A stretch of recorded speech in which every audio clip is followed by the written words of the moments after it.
if you've got these arguments and evidence under your belt, you're not going to be intimidated by unbelievers. On the contrary, you will really enjoy getting into conversations about these sorts of things.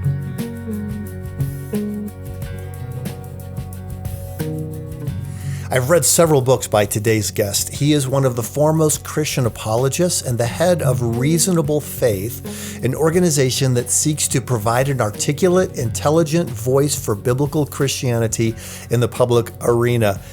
Put on your seatbelts, as they say. We're getting ready to go deep, and it'll be a lot of fun. Please welcome William Lane Craig to the show.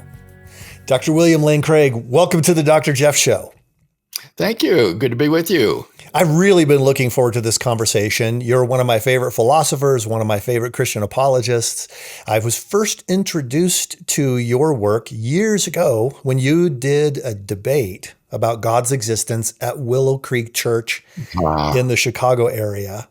That video, it's before the internet, but that video went viral in the sense of people ordering VHS cassettes and showing it to their church. It was amazing. So you've been a debater for a long time, being willing to engage in dialogue, conversation with top atheists and people who believe all different kinds of things. But I'd love to have our audience just to get to know you a little bit. How did you come to Christ, and how did you get into Christian apologetics to begin with? I wasn't raised in a Christian family, Jeff, or even a church-going home, though it was a good and loving home. But when I became a teenager, I began to ask the big questions in life. And to make a long story short, I sat behind a girl in my high school German class who was a radiant Christian and who shared with me the love of God for me. And I had never heard this before, the idea that God could love me. And that sparked something in my soul. I began a 6-month search, reading the New Testament from beginning to end, beginning to pray, to seek God's face. I read Christian books, attended meetings, and at the end of that 6 months, I just yielded my life to Christ and became a Christian. And for me, I had realized during those 6 months that if this were really the truth, I could do nothing less than devote my entire life to spreading this message among mankind. So for me, my Christian conversion was simultaneous with my call to vocational Christian ministry. And you went from high school, you went into your academic career, and you attended, and even through graduate school, at some of the top secular universities in the world. What was your experience like as a relatively young Christian in the academic setting? Well, when I went off to Wheaton College, I was only 2 years old in the Lord. And I have to tell you, Wheaton was like heaven on earth to me. Here was a Christian college where professors began in prayer before the class started, where guys in the locker room weren't swearing and telling filthy jokes. It was unreal for me being in that Christian atmosphere. And for 4 years at Wheaton, I learned how to integrate my faith with my education so as to have a Christian perspective on philosophy, on history, on literature, on the arts, and so forth. And it was while I was at Wheaton that the vision captivated me of sharing the gospel in the context of giving an intellectual defense of the Christian world and life view. And that vision then was realized through my further studies in seminary, and then especially my doctoral studies in Europe at the University of Birmingham and at the University of Munich in Germany. And by that time, I was solidly established in my Christian faith, and so did not have difficulty in doing really what I thought was first-rate work at these secular institutions that won the respect of my doctoral advisors.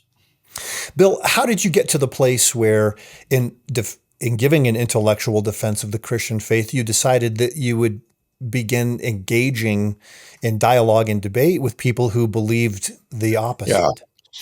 Well, I had been in 8 years of high school and intercollegiate debate competition.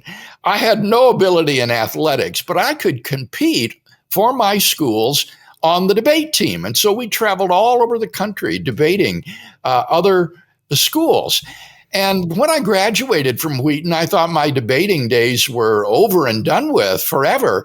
But what I discovered was that I began to receive invitations from Christian university groups in Canada to debate subjects like humanism versus Christianity, or does God exist? And what I discovered was that whereas a few score might come out and hear me give a talk, hundreds or even thousands of students would come out to hear a debate between a prominent opponent of the Christian faith and a proponent of the Christian faith. And so it became very clear to me that evangelism was best conducted in this forum of debate on university campuses.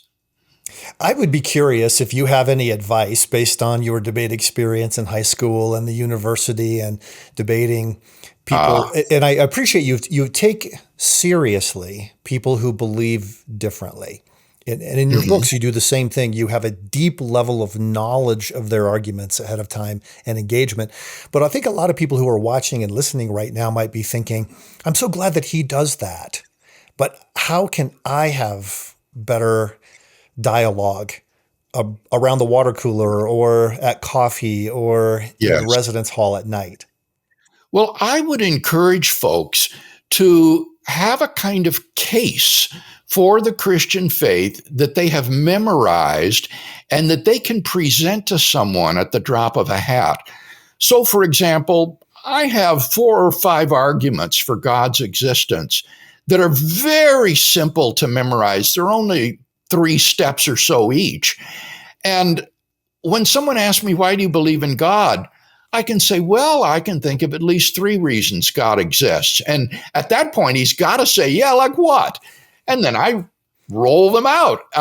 And if he says, well, that doesn't prove the Christian God, then I'll say, well, I believe that we have good evidence for thinking that God has revealed himself decisively in Jesus of Nazareth. And I'll begin to talk to them about the evidence for the resurrection, specifically for the empty tomb, the postmortem appearances of Jesus, and the transformation in the earliest disciples.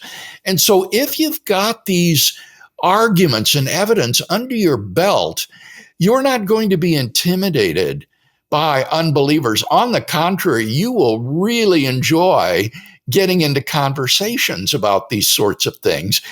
And I predict what you'll find is that the average unbeliever has never thought very deeply about these things.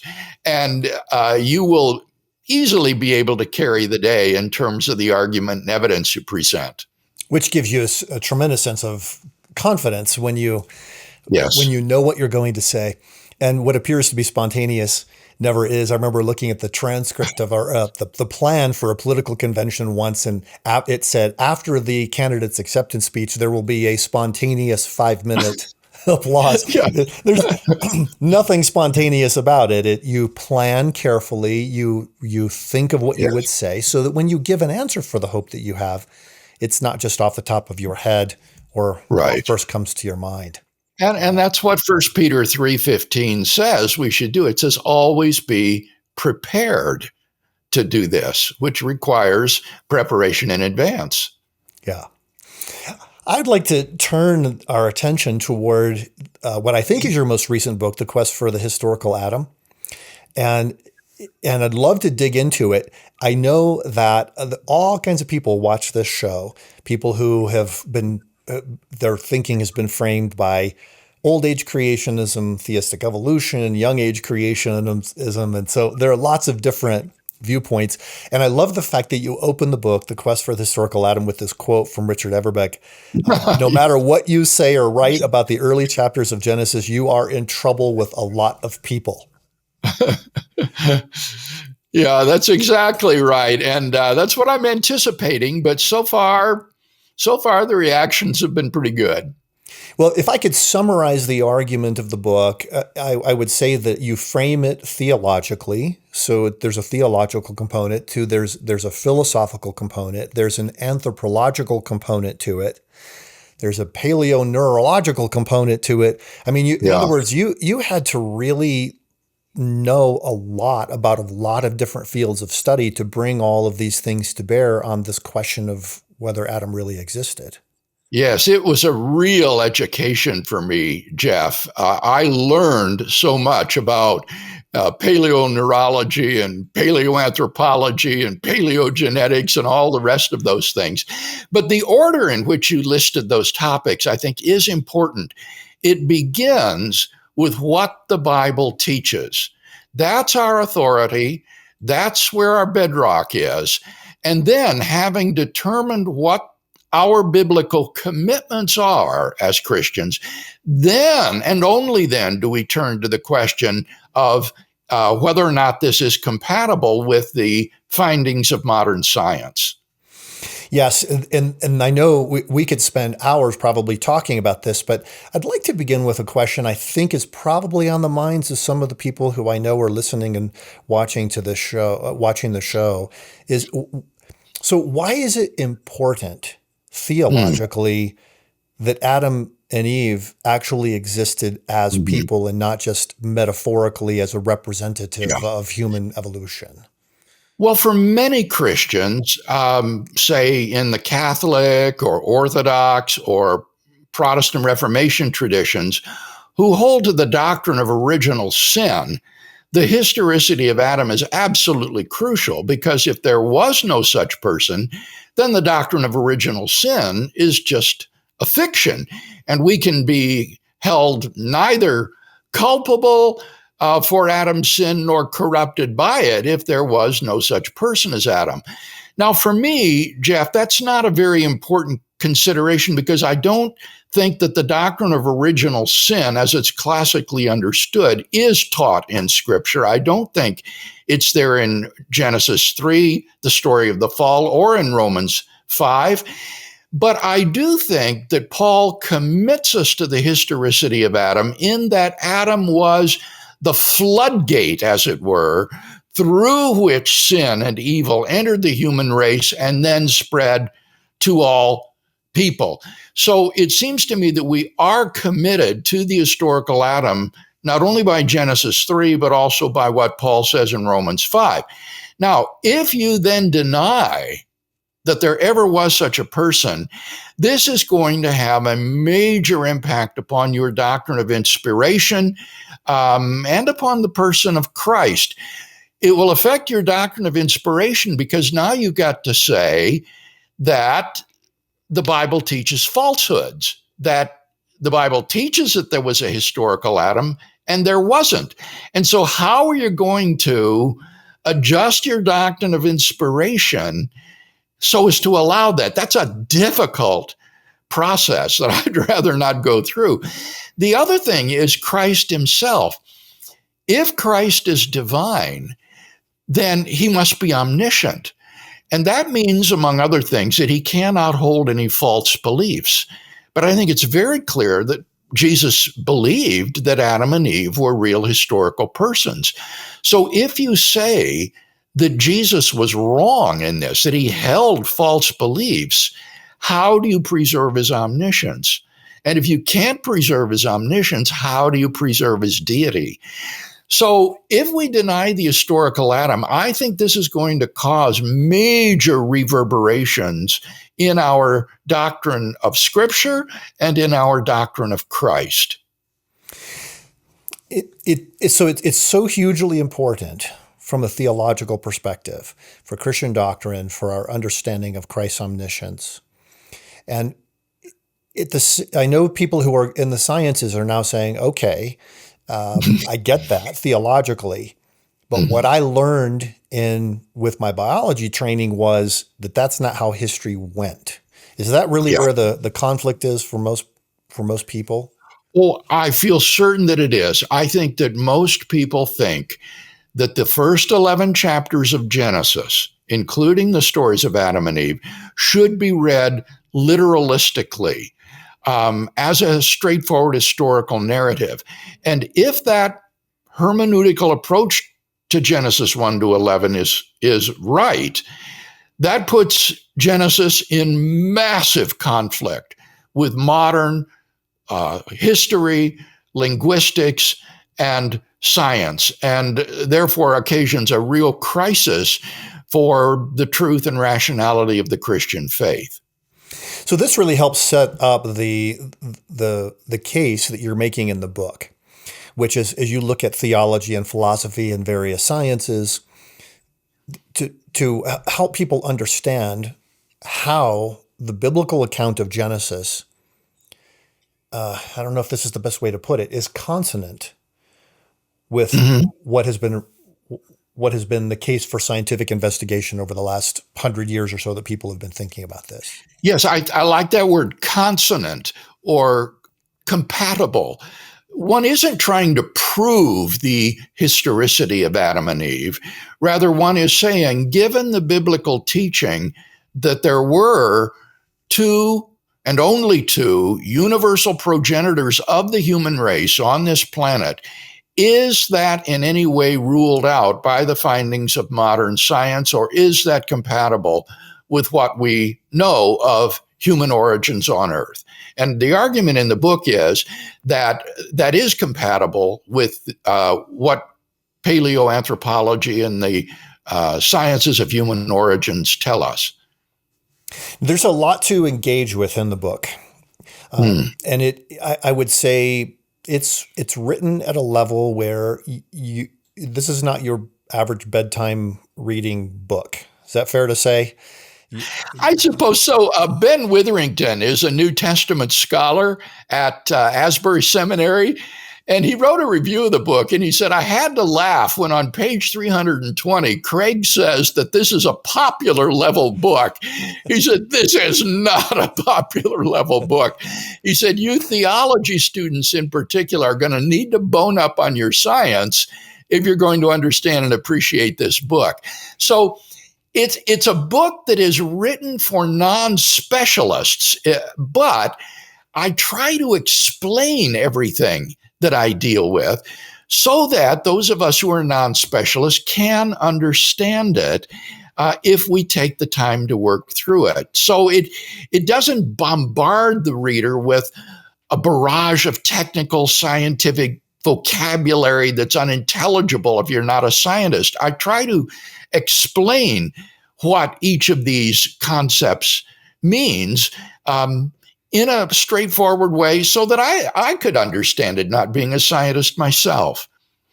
Yeah, that's really good. And I think that's a fair way to put it. I read some passages aloud to my wife, Stephanie, as I was going through it.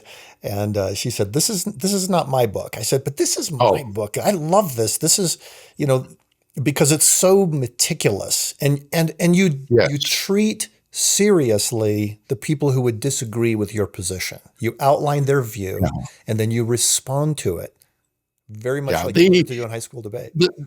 The section in the book dealing with the origins of the flood story in Genesis 1 to 11 and its relation to earlier flood stories in the Epic of Gilgamesh and the Atrahasis epic, that is extremely meticulous and extremely up to date. By the way, any other author discuss some of these potential parallels in ancient Mesopotamian literature to the flood story. So that would just be one illustration of the care with which I try to handle these difficult questions. Yeah. Well, let's try to talk about the argument a little bit. I feel like I just talked a bunch of people out of reading the book, and I want to talk them into reading it, but you've got to take your time through it. It's not the kind of book where you can just sort of flip through the pages very quickly and absorb the argument. There are a lot of things we need to understand in the world of theology and philosophy, and later in the book you get into mind-body dualism and the nature of the Yeah. soul and what it means to bear God's image. Those are hugely important things. But let me start more toward the beginning of the book, because one of the terms, you use the term myth in describing these ancient creation stories, and also apply to the first 11 chapters of Genesis. And when a lot of people hear the word myth, they immediately think of a made-up story. How are you using that term? I make it very clear in the book that I'm using the word myth in the sense in which it is used by students of folklore and classical literature to talk about a traditional sacred narrative that is regarded as authoritative in a society that seeks to ground present realities and institutions and values in events in the primordial past. And I think you would agree that Genesis 1 to 11 fits that description to a T. And so I'm not using it in the popular sense where we talk about the myth of the low-calorie diet or the myth of the self-made man. I recognize that the use of a word like this is potentially misleading, but I believe, Jeff, that as scholars, we need to be straightforward with our people, with our laity, and not try to mince words and use euphemisms as some Old Testament commentators and scholars do. But rather, we ought to be straightforward about what we're saying and then define our terms very carefully so as to preclude misunderstanding. And that's what I try to do. The view that I'm laying out in the book is actually not uncommon among Old Testament scholars, people like Bill Arnold at Asbury Seminary, or John Walton at Wheaton, or Gordon Wenham in his commentary on Genesis, but they just don't use the same terminology. They use euphemisms like proto-history or imagistic history, where I try to use the technical terminology that is actually used by students of ancient Assyriology for this kind of literature. And as you do that, as you make the case, and I loved this part of the book where you arrive at the conclusion that what you read about in Genesis differs significantly from the other proto-myth stories, say the Egyptian or the Babylonian account. I'd love for you to talk a little bit about that, because I just thought that was so significant that biblical history is heading in a completely different direction with completely different purposes. Thank you for that, Jeff. I'm afraid that my claim that Genesis 1 to 11 is mytho-history will be eclipsed by a much longer discussion in the book that these stories in Genesis 1 to 11 are not based on or derived from myths of ancient Mesopotamia and Egypt.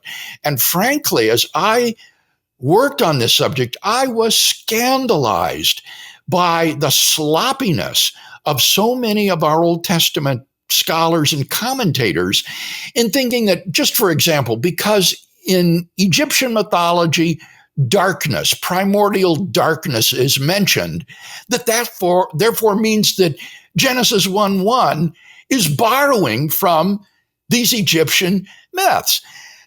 And you've got to do a lot more to show literary dependence than just find parallels plucked out of context.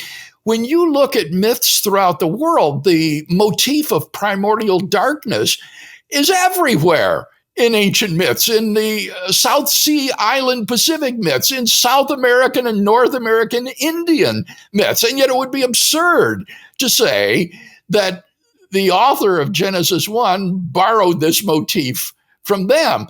So there's a lot of real sloppiness here that needs to be corrected with respect to the degree to which Genesis 1 to 11 is dependent upon ancient Mesopotamian and Egyptian myths.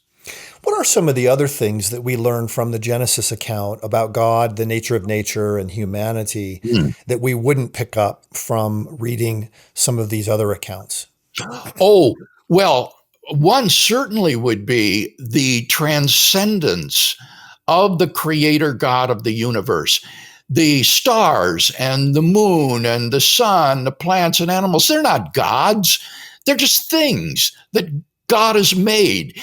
And so, one of the claims I make in the book that I think is very interesting is that what the author of Genesis 1 did was to desacralize nature. He turned nature into a purely natural phenomenon which God transcends. And I credit the author of Genesis rather than the early Greek philosophers with that accomplishment of desacralizing nature. And I argue that in that respect, the worldview of the ancient Hebrew author of Genesis 1 is much closer to modern views of the universe than it is to these polytheistic views of ancient Mesopotamian Egypt, in which all things were full of gods. So that would be one really important difference. So nature is good, but it's not God. Right. And therefore, a lot of things flow from that. We can study nature because it's objective, Yes. outside of ourselves. It's knowable. It's not chaotic. Yes. Oh, absolutely. I get so impatient with these Old Testament scholars who say that Genesis 1:1 teaches that originally there was a primordial chaos out of which God formed an orderly world. That is completely false. The scene you have in Genesis 1:1 and 2 is of an ocean at night with no stars, no moon. It's in darkness. But this is normal water. It has a surface. It has certain properties like liquidity. It has land underneath of it. When the water drains away, that land will appear. That water will one day fall from the skies as rain and water the plants and the animals. This is not a chaos at all. And perhaps one of the best proofs of that is that when the flood occurs with the story of Noah, it returns the earth to this primordial condition. And certainly that was not a chaos in the Greek sense. There was a boat floating on the surface of the waters. There were marine life in the waters, birds in the air above. This is not a chaos in the Greek sense. And so, again, a corrective is in order here to a lot of sloppy statements that Old Testament commentators make in this regard. And let me say one other thing too, Jeff, since you got me on a roll here. You made a very good point about since nature is desacralized, that means that it authorizes us as human beings to exploit nature, to discover its secrets. This is a ratification of the project of modern science, in contrast to this polytheistic world, which is shot through with divination and trying to placate the deities in order to try to get along in the world. One of the most striking differences between Genesis 1 to 11 and these ancient Mesopotamian myths is that the arts and crafts, technology, even things as primitive as the hoe, were given to man by the gods. They were gift of the gods. But in Genesis, it's people who discover herding, agriculture, viticulture, winemaking, metallurgy, music. These are just human creations. Why? Because nature has been desacralized. Wow. I had not thought about the, the development of technology in quite that way. I think that's a really interesting observation. It goes back to the question of how do human beings bear God's image? God is a creator, humans are creative. And yes, it's fascinating to see how so much goes back to Genesis. I wondered that I know we always have a limited amount of time for discussions like this, and I wish that we didn't, because I love this kind of thing. But I'd like to talk a little bit about how science, when I grew up and was getting training in biology, there was always a distinction made between humans and our pre-human ancestors. I Yeah. remember that term being used frequently.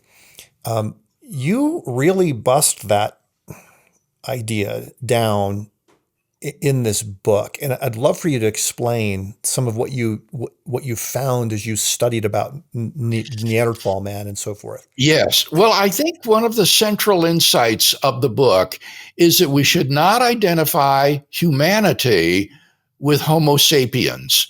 Homo sapiens is the species to which we belong. But in the past, there were other species of human beings, like Neanderthals. And in the book, I present what I think is just absolutely convincing evidence that Neanderthals exhibited all of the same sort of cognitive human behaviors that Homo sapiens did. And they had a brain case size that was even larger than Homo sapiens. And so, frankly, Jeff, I am just not willing to write Neanderthals out of the human race. I think to do so would be a kind of racism, a sort of dehumanization of these people who were in the image of God just as we are. And what that means then is that if Adam and Eve are the universal progenitors of mankind, they have to be earlier than Neanderthals and Homo sapiens. And the most recent common ancestor for both Neanderthals and Homo sapiens is called Heidelberg man. And so I suggest that Adam and Eve can be plausibly identified as belonging to this species, Homo heidelbergensis, or Heidelberg man. Mm-hmm. And this is really significant. What's occurring to me in my mind is we have to remember that the idea of species, as we think of it today, was also a product of scientific writing and thinking and categorization. To Sure. then take our categories and impose them backward on history would preclude a lot of people from arriving at the conclusions that you have. Yeah, it could, because typically species don't interbreed, right? But we have decisive evidence that Neanderthals and Homo sapiens did interbreed with each other. They could be man and wife and sire children. And so in our genome today, Jeff, we carry Neanderthal genes. When I first learned this, I was just absolutely astounded that 2 to 3% of my genes are derived from Neanderthals. And in some parts of the world, it's even higher percentage than that. So there was interbreeding among these human beings. They were all human, all part of the same broad human family, but they had some anatomical differences. I'm trying to think of some of the questions that people might be thinking as they're at this point of the discussion, if they're still with us, that they're dialed in on probably a couple of things. And one is, then when did the image of God appear? I think that a person is not a human being. In a way, that's a misstatement.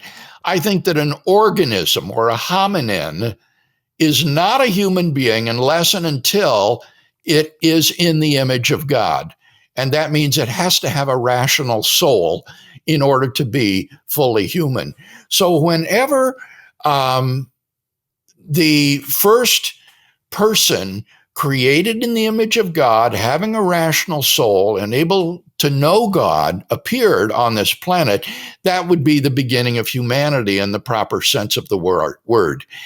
And that's why I don't believe that there are other people in history, even in prehistoric times, who were human, but not descended from Adam and Eve.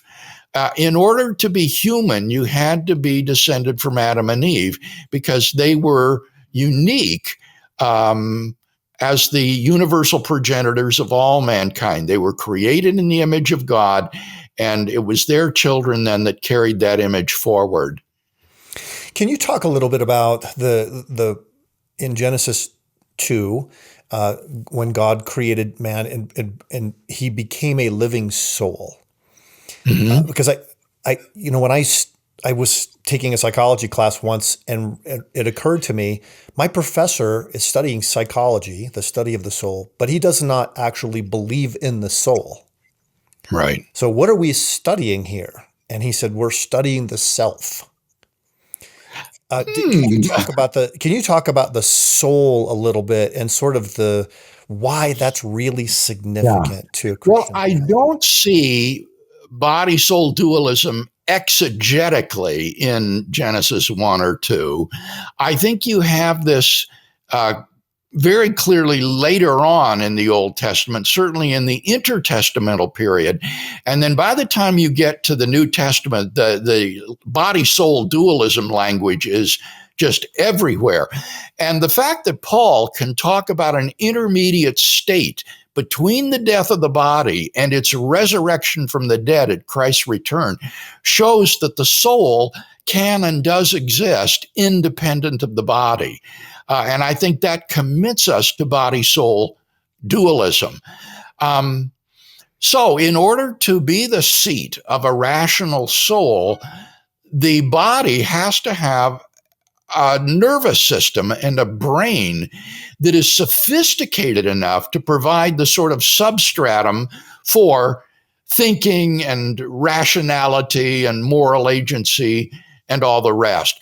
So I would imagine that when God formed Adam and Eve, if he didn't do so just de novo out of the dirt, but if he formed them out of pre-existing hominins, there would have to be a sort of biological and spiritual miracle take place that would equip them to be rational beings in God's image. I'd like for you to talk briefly about language in that sense, because that's another area I've always thought is a real problem for if you have a strictly naturalistic evolutionary mindset. The appearance of language, and that symbolic, phonetic language, Right. is very difficult to arrive at. But in Genesis 3, the people are talking. Yeah. You're absolutely right that language is a dead certain indicator of humanity. You can't have language, properly speaking, without human persons. And here I do a study in the book on supposed animal communication systems. Very interesting, the way animals alert one another by their cries and so forth. And these are not properly speaking language because the sounds have no reference. See the discussion in the book. So the question is, when does language first appear in the history of the earth? Well, that's very difficult to tell because obviously until you have writing, how can you tell whether or not they were speaking? So what you look for would be manifestations of symbolic thought that would be sufficient for language. And here the presence of cave art is very significant. When you have cave paintings, which represent, via the use of colors and images, things like horses and a pride of lions and a rhinoceros, then you know you've got the sort of symbolic thinking that allows that person to represent those things with words as well as with paint on the wall of the cave. And so part of the book explores when we first see this sort of cave painting going on in the past. I thought that was fascinating too. And you put the pictures in the book, which was really helpful to me because I had never thought before that these cave paintings weren't just stick drawings of things. They were animals that we would recognize, and they were animals doing things. There was action, there was motion. Yeah. And they're gorgeous. When I look at these, I think if you were to ask the average man, draw for me a cartoon of a pride of lions, can you imagine what it would look like? These stick figures. I mean, it would be horrible. The average person has no artistic ability. And you look at these cave paintings of lions, and they're breathtaking.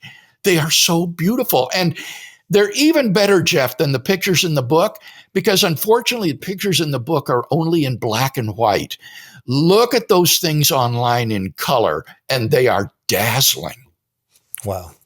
Well, this has been a really fun discussion. And I think if I were to draw a conclusion from it, it's that if you believe in Adam and Eve and you trust Scripture as your authority, you're not crazy from a scientific or philosophical standpoint. And whether people agree with the conclusions you arrived at or the way you arrived at them, that's a huge contribution to biblical theology. Thank you. Well, thank you, Jeff. And thank you for this interview today. It's been so interesting to me because you have asked about things that the average interviewer doesn't raise. And I've really enjoyed talking about those interesting aspects of the book. And there's a lot more in the book for interested persons to check out. Fantastic. Bill, thank you so much for being on the show today. Certainly. A special thank you to my guest today, Dr. William Lane Craig, for his insights on Adam as a historical figure. You're probably going to want to know more. You visit reasonablefaith.org, and on Twitter, you can look at RF Updates. Proverbs 25:2 says, "It is the glory of God to conceal a matter. To search out a matter is the glory of kings." That's what we do at Summit Ministries. We're searching out all of these matters, teaching young adults to ask questions. Scientific inquiry is one of the methods that we use to discern what is true about the world, to discover all of God's goodness. Keep thinking, keep learning, keep growing, and all you have to do is do that for the rest of your life. God's blessings on you. I'll look forward to seeing you next week.